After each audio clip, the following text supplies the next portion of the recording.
চৈত্র মাস অত্যন্ত পবিত্র ও গুরুত্বপূর্ণ একটি মাস। তাই এই চৈত্র মাসে বিশেষ কিছু কাজ আমাদের সকলেরই করা উচিত, কারণ বছরের সর্বশেষ মাস এই চৈত্র মাস। বছরের এই সর্বশেষ চৈত্র মাসে আমরা যেভাবে চলবো, যা যা কর্ম করব, আগামী নতুন বছরও আমাদের ঠিক সেইভাবে কাটবে। এই মাসে ভগবান শ্রীকৃষ্ণের অত্যন্ত প্রিয় তুলসী গাছের বিশেষ সেবা যত্ন করা উচিত। তার সাথে সাথে তুলসী গাছের পাতা এবং শিকড় দিয়ে বিশেষ কিছু প্রতিকার যদি আপনারা করতে পারেন, তবে মা লক্ষ্মী ও ভগবান শ্রীকৃষ্ণের অপার কৃপা সারা বছর আপনাদের উপর বর্ষিত হবে। সারা বছর গৃহে সুখ শান্তি সমৃদ্ধি বজায় থাকবে। মা লক্ষ্মীর কৃপায় আর্থিক উন্নতি হবে চোখে পড়ার মতো। শাস্ত্র অনুযায়ী যেই গৃহে তুলসী গাছ থাকবে এবং যেই গৃহে নিত্য সকাল সন্ধ্যা তুলসী মাতার পুজো আরাধনা ও তুলসী মাতার যত্ন করা হবে, সেই গৃহে কখনোই বাস্তু দোষ থাকবে না। কারণ স্বয়ং নারায়ণ ও মা লক্ষ্মী সহ ৩৩ কোটি দেবদেবীর বাস এই তুলসী গাছে।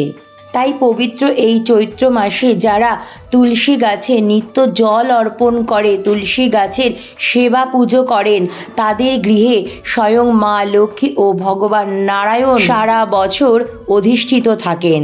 তাই বন্ধুরা, অবশ্যই এই পবিত্র চৈত্র মাসের প্রতিদিন সন্ধ্যের বেলা সন্ধ্যা আরতি করুন এবং চৈত্র মাসের বৃহস্পতিবার দিন পারলে তুলসী গাছে একটি মাটির নতুন ঘিয়ে প্রদীপ প্রজ্বলন করুন এবং তুলসী গাছে জল নিবেদন করার সময় হরে কৃষ্ণ মহামন্ত্র বা ওম নমো ভগবতে বাসুদেবায় নমঃ মন্ত্রটি জপ করতে থাকবেন। এইভাবে এই মাসে আপনারা যদি তুলসী মাতার সেবা আরাধনা করতে পারেন, তবে আপনাদের সংসারে সুখ শান্তি সমৃদ্ধি আর্থিক সচ্ছলতা, সমাজে মান সম্মান প্রভাব প্রতিপত্তি প্রাচুর্য বাড়বেই বাড়বে।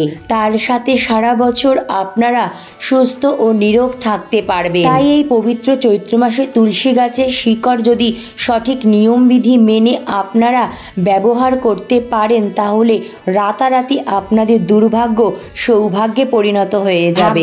আপনাদের চমকাবেই চমকাবে। যারা গ্রহদোষের কারণে আর্থিক উন্নতি করতে পারছেন না, জীবনে কোনোভাবেই সাফল্য অর্জন করতে পারছেন না, বাস্তু দোষের কারণে গৃহে সদা সর্বদা অশান্তি, রোগ ব্যাধি কিছুতেই পিছু ছাড়ছে না, বা কর্মক্ষেত্রে কোনোভাবেই উন্নতি করতে পারছেন না, জীবনে নানা রকম বাধা বিপত্তি ও ঋণের দায়ে আপনারা জর্জরিত হয়ে রয়েছেন, তাহলে অবশ্যই চৈত্র মাসে তুলসী গাছের পাতা ও শিকড় দিয়ে এই 3টি প্রতিকার আপনারা অবশ্যই করার চেষ্টা করুন। ঈশ্বরের প্রতি ভক্তি ও মনের বিশ্বাস নিয়ে সংশয় দূর করে সঠিক নিয়মবিধি মেনে আপনারা যদি এই প্রতিকার করতে পারেন, তবে সুনিশ্চিতভাবে খুব ভালো সুফল পাবেনই পাবেন এবং আপনাদের সকল মনস্কামনা পূরণ হবে।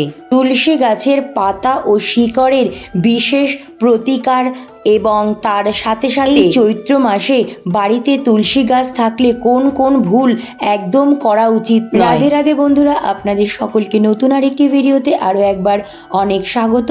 আশা করি ঈশ্বরের কৃপায় আপনারা খুব ভালো আছেন এবং সুস্থ আছেন। আজকের ভিডিওটিতে অত্যন্ত গুরুত্বপূর্ণ ও প্রাসঙ্গিক বিষয় নিয়ে আমি আপনাদের সাথে বিস্তারিত আলোচনা করব, তাই সকলকে অনুরোধ করছি ভিডিওটি সম্পূর্ণ ভিডিওটি দেখার পর কেমন লাগলো অবশ্যই কমেন্ট করে জানাবেন এবং কমেন্টে জয় মা লক্ষ্মীর জয় বা রাধে রাধে লিখতে একদম ভুলবেন না। ভিডিওটি ভালো লাগলে লাইক শেয়ার ও নতুন বন্ধুরা প্লিজ চ্যানেলটি সাবস্ক্রাইব করে পাশে বেল বাটনটি অন করে নেবেন, যাতে আমার পরবর্তী ভিডিও নোটিফিকেশন খুব সহজেই আপনাদের কাছে পৌঁছে যায়।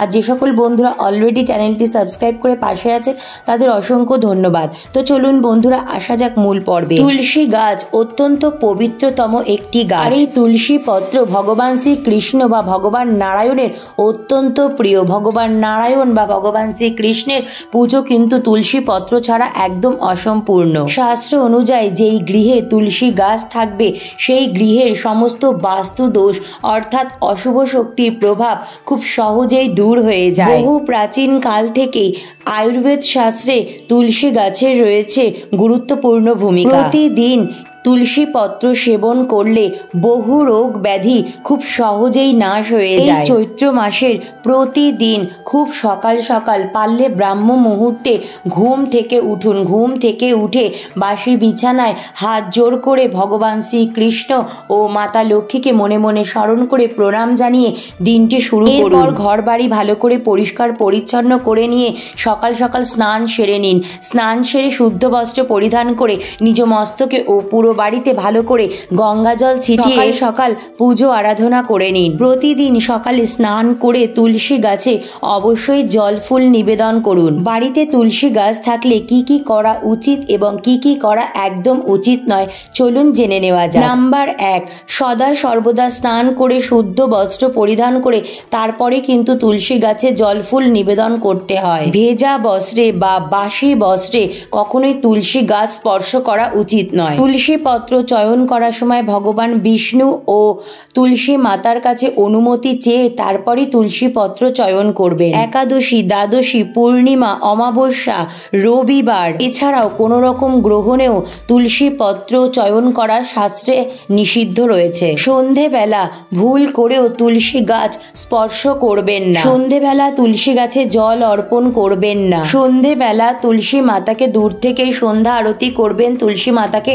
প্রণাম করবেন। তুলসী পাতা চয়ন করার সময় খেয়াল রাখবেন তাতে যেন নখ না লাগে। তুলসী পত্র সেবন করার সময় কখনোই দাঁত দিয়ে কাটবেন না। তুলসী গাছের আশেপাশে ভুল করেও কিন্তু নোংরা আবর্জনার স্তূপ, ছেঁড়া জুতো, চটি, ঝাঁটা, কোনো রকম কাঁটা জাতীয় বা ক্যাকটাস জাতীয় গাছ একদম রাখবেন না এবং ভেজা জামা কাপড় কখনোই তুলসী গাছের সামনে শুকোতে দেবেন না। তুলসী গাছে ভগবান নারায়ণ ও মা লক্ষ্মীর বাস। আর আমরা সকলেই জানি মা লক্ষ্মী কিন্তু একদম অপরিষ্কার স্থান পছন্দ করেন না। তুলসী গাছের চারিপাশ সদা সর্বদা পরিষ্কার পরিচ্ছন্ন রাখবেন। অপরিষ্কার স্থানে কখনোই কোনো দেবদেবী বাস করেন না। আর তুলসী গাছের চারিপাশ যদি অপরিষ্কার থাকে তবে ভগবান নারায়ণ, মাতা লক্ষ্মী ও তুলসী দেবী সেই গৃহ ত্যাগ করেন। ফলে সেই গৃহে নেমে আসে চরম দুঃখ, দারিদ্রতা, পারিবারিক অশান্তি, আর্থিক সমস্যা, রোগ ব্যাধি, জ্বালা যন্ত্রণা। বাড়ির অন্যান্য গাছের তুলনায় তুলসী গাছ সদা সর্বদা সামান্য একটু হলেও উঁচু স্থানে রাখবেন। খেয়াল রাখবেন বাড়ির কোনো সদস্যের চুল যেন উড়ে কখনোই তুলসী গাছে গিয়ে না পড়ে। সর্বদা তুলসী গাছ এবং তুলসী গাছের চারিপাশ পরিষ্কার পরিচ্ছন্ন রাখবেন। নিয়মিত তুলসী গাছের যত্ন করবেন, কারণ যেই গৃহের তুলসী গাছ সতেজ চিরসবুজ থাকে সেই গৃহে সর্বদা মা লক্ষ্মীর কৃপায় সুখ, শান্তি, আর্থিক সৌভাগ্য বিরাজমান থাকে। প্রত্যেক হিন্দু গৃহস্থ বাড়িতেই তুলসী গাছ রয়েছে। বাড়ির তুলসী গাছ দেখলেই বোঝা যায় সেই গৃহের বাস্তু কতটা ঠিকঠাক রয়েছে। যেই গৃহে তুলসী গাছ সতেজ সবুজ থাকবে সেই গৃহে সুখ, সমৃদ্ধি, সৌভাগ্য বৃদ্ধি পাবে। যেই গৃহে হঠাৎ হঠাৎ করেই তুলসী গাছ শুকিয়ে যাচ্ছে বা তুলসী গাছের পাতা কোনো কারণ ছাড়াই নিত্য যত্ন নেওয়ার পরেও শুকিয়ে যাচ্ছে, তুলসী গাছ শুকিয়ে যাচ্ছে, অথবা আপনারা যতবারই চেষ্টা করছেন গৃহে তুলসী চারা রোপণ করার কিন্তু কিছুতেই তুলসী গাছ আপনাদের গৃহে হচ্ছে না, বা তুলসী গাছ হলেও কিছুদিনের মধ্যে তা গঙ্গা পেয়ে যাচ্ছে বা শুকিয়ে যাচ্ছে বা মরে যাচ্ছে, সেক্ষেত্রে বুঝতে হবে আপনাদের বাড়ির বাস্তু ঠিক নেই। তাই অবশ্যই তুলসী গাছের যত্ন নিন। তুলসী গাছের চারিপাশ সদা সর্বদা পরিষ্কার পরিচ্ছন্ন রাখুন, তা না হলে কিন্তু গৃহে অশুভ শক্তির প্রভাব বৃদ্ধি পাবে। তুলসী গাছের পাশে শিবলিঙ্গ, ঝাড়ু বা কোনো রকম কাঁটাযুক্ত গাছ একদম রাখবেন না। এই সমস্ত জিনিস একসাথে থাকলে কিন্তু নেগেটিভ এনার্জি বৃদ্ধি পায়। চলুন বন্ধুরা এখন জেনে নেওয়া যাক এই মাসে তুলসী গাছের পাতা ও শিকড়ের বিশেষ প্রতিকার। নাম্বার 1, এই চৈত্র মাসের যে কোনো একদিন সকাল সকাল স্নান করে শুদ্ধ বস্ত্র পরিধান করে তুলসী মাতাকে জল ফুল নিবেদন করুন, মাতার পুজো আরাধনা করুন এবং তুলসী মাতার কাছে অনুমতি নিয়ে তুলসী গাছের সামান্য শিকড় তুলে নিয়ে এসে পরিষ্কার জল দিয়ে ভালো করে ধুয়ে গঙ্গা জল ছিটিয়ে মা লক্ষ্মীর কাছে নিবেদন করুন। ও নিষ্ঠা সহকারে মা লক্ষ্মী ও ভগবান নারায়ণের পুজো আরাধনা করুন এবং ওম নমো ভগবতে বাসুদেবায় নমো এই মন্ত্রটি মনে মনে 108 বার জপ করুন। আপনার ঠাকুর ঘরে এবং তুলসী মাতার কাছে প্রদীপ প্রজ্বলন করুন। পুজোর পর সেই তুলসী গাছের শিকড়টি লাল সুতো দিয়ে ভালো করে বেঁধে আপনাদের গলায় বা মহিলারা বাম হাতে বা পুরুষেরা ডান হাতে ধারণ করতে পারেন। ধারণ করার সময় হরে কৃষ্ণ মহামন্ত্র জপ করতে থাকুন। এছাড়া এই শিকড়টি সারা দিন আপনারা মা লক্ষ্মীর বা ভগবান নারায়ণের শ্রীচরণে সারা দিন রাত রেখে দিতে পারেন।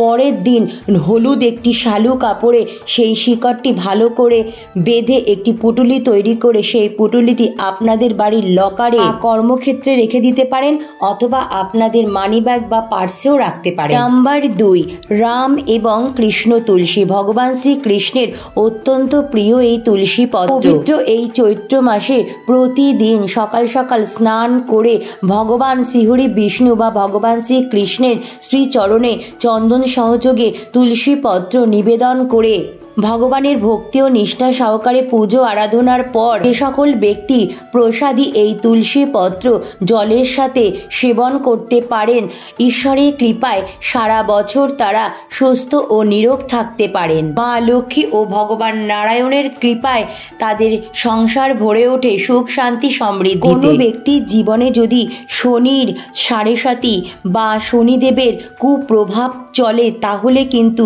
সেই ব্যক্তির জীবনে নানা রকম সমস্যার সম্মুখীন তাকে হতে হয়। যে প্রতিকারগুলোর কথা বলছি তার মধ্যে একটিও যদি আপনারা এই চৈত্র মাসে করতে পারেন তবে শনি মহারাজের কৃপায় আপনাদের জীবন থেকে সমস্ত বাধা বিপত্তি নাশ হয়ে যাবে। কিভাবে বুঝবেন আপনাদের জীবনে এখন শনিদেবের বক্র দৃষ্টি বা সাড়ে চলছে? নাম্বার 1, যদি আপনাদের কর্মজীবনে নানা রকম বাধা বিপত্তির সম্মুখীন হতে হচ্ছে, হওয়া কাজেও বাধা সৃষ্টি হচ্ছে, চারিদিক থেকে নানা রকম বাধা বিপত্তি ঋণের দায়ে একেবারে জর্জরিত হয়ে পড়বে, সবার কাছে হঠাৎ করেই যেন একদম খারাপ হয়ে যেতে শুরু করবে। কর্মজীবনে অবনতির কারণে আর্থিক সংকট দেখা যায়, যার ফলে পারিবারিক অশান্তি ঝুর ঝামেলা নিত্য সঙ্গী হয়ে যায় এবং পরিবারের সদস্যের মধ্যে রোগ ব্যাধিও বৃদ্ধি পেতে থাকে। আর এই সমস্ত কিছুই হয় শনিদেবের বক্র দৃষ্টি বা সাড়ে জন্য। নাম্বার 2, হঠাৎ করে শারীরিক অবনতি দেখা দিতে থাকে, শরীরের নানা রকম রোগ ব্যাধি সৃষ্টি হতে থাকে, শারীরিক আকর্ষণ বা উজ্জ্বলতাও নষ্ট হতে থাকে ধীরে ধীরে। বন্ধুরা, এখানে কিন্তু গায়ের রঙের কথা বলা হচ্ছে না, অর্থাৎ ফর্সা বা শ্যামবর্ণদের কথা বলা হচ্ছে না। দেখবেন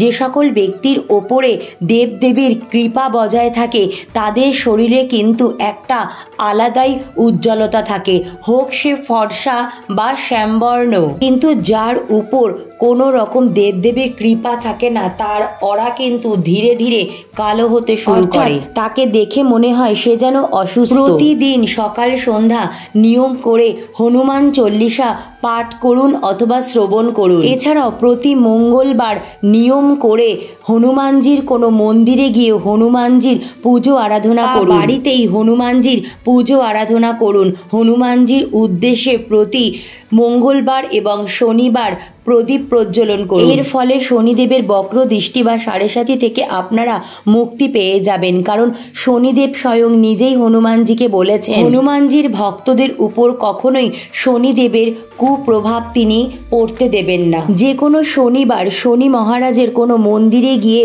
সর্ষের তেলের একটি প্রদীপ প্রজ্বলন করুন এবং শনি মহারাজের প্রিয় ভোগ সাদা বাতাসা নিবেদন করুন এবং সাদা সুগন্ধি যে কোনো ফুল দিয়ে শনিদেবের ভক্তি ও নিষ্ঠা সহকারে পুজো আরাধনা করুন। এর ফলেও শনিদেব অত্যন্ত প্রসন্ন হবেন। গরু, কুকুর বা কাককে যদি তিল মিশ্রিত কোনো খাবার খাওয়ানো যায় এতে করেও শনি মহারাজ অত্যন্ত প্রসন্ন হন। কালো কাপড়ে কিছুটা কালো তিল, 9টি অড়হর ডাল, 9টি লবঙ্গ রেখে খুব ভালো করে একটি পুঁটুলি তৈরি করুন এবং সেই পুঁটুলিটি আপনার মাথার উপর দিয়ে 7 বার অ্যান্টি ক্লকওয়াইজ ঘুরিয়ে নিন। পুঁটুলিটি মাথার উপর দিয়ে ঘোরানোর সময় ওম শাম শনিশ্চরায় নমঃ এই মন্ত্রটি 7 বার মনে মনে জপ করতে থাকুন এবং তারপর সেই পুঁটুলিটি আপনার বালিশের নিচে রেখে সারা রাত ঘুমোবেন এবং পরদিন সকালবেলা আপনার বাড়ির আশেপাশে যে কোনো অশ্বত্থ গাছের গোড়ায় এই পুঁটুলিটি রেখে আসবেন। অশ্বত্থ গাছকে প্রণাম করে আপনার মনের সকল দুঃখ, দারিদ্রতা, কষ্টের কথা অশ্বত্থ গাছকে জানাবেন, আপনাদের মনস্কামনা জানাবেন। দেখবেন হয়তো সেই রাত্রেই শনি মহারাজ আপনাদের স্বপ্নে দর্শন দেবেন। অনেক সময় দেখা যায় দিন রাত অক্লান্ত পরিশ্রম করার পরেও কিন্তু সেভাবে পরিশ্রমের ফল পাওয়া যায় না। জীবনে সাফল্যের ক্ষেত্রে নানা রকম বাধা বিপত্তির সম্মুখীন হতে হয়। উপার্জন করুন না কেন, মাসের শেষে আপনার হাত একদম খালি থাকছে। বাড়িতে রোগ ব্যাধির কারণে বা যে কোনো কারণেই হোক অর্থের অপচয় হয়ে যাচ্ছে, আয়ের থেকে ব্যয় হয়ে চলেছে প্রচুর, কিছুতেই সঞ্চয় করতে পারছেন না। গৃহে নিত্য পারিবারিক অশান্তি বা দাম্পত্য কলহ লেগেই রয়েছে। নানা রকম বাধা বিপত্তিতে জর্জরিত হয়ে জীবন আপনার দুর্বিষহ হয়ে চলেছে। বাস্তু দোষ, পিতৃদোষ, কর্মদোষ, গ্রহ দোষ, নেগেটিভ এনার্জির প্রভাব, কুলদেবী রুষ্ট, আবার হয়তোবা কেউ আপনাদের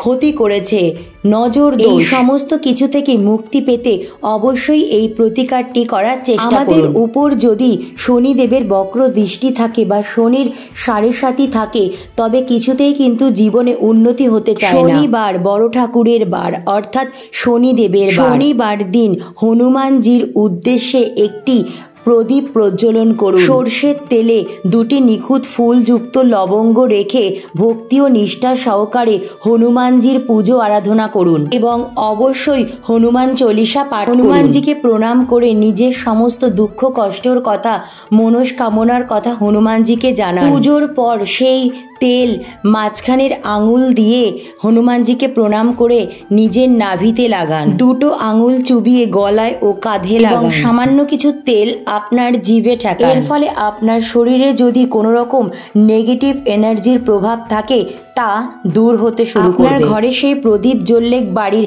নেগেটিভ শক্তি দূর হয়ে যাবে। হনুমানজির ভক্তের উপরে কখনোই শনিদেব তার বক্র দৃষ্টি দেন না। ভিডিওটিতে উল্লেখিত প্রতিকারগুলি আপনারা যেদিনই করবেন অবশ্যই নিরামিষ আহার গ্রহণ করবেন। মনের বিশ্বাস নিয়ে ঈশ্বরের উপর ভরসা রেখে প্রতিকারটি করুন, খুব ভালো সুফল পাবেন। রাধে রাধে।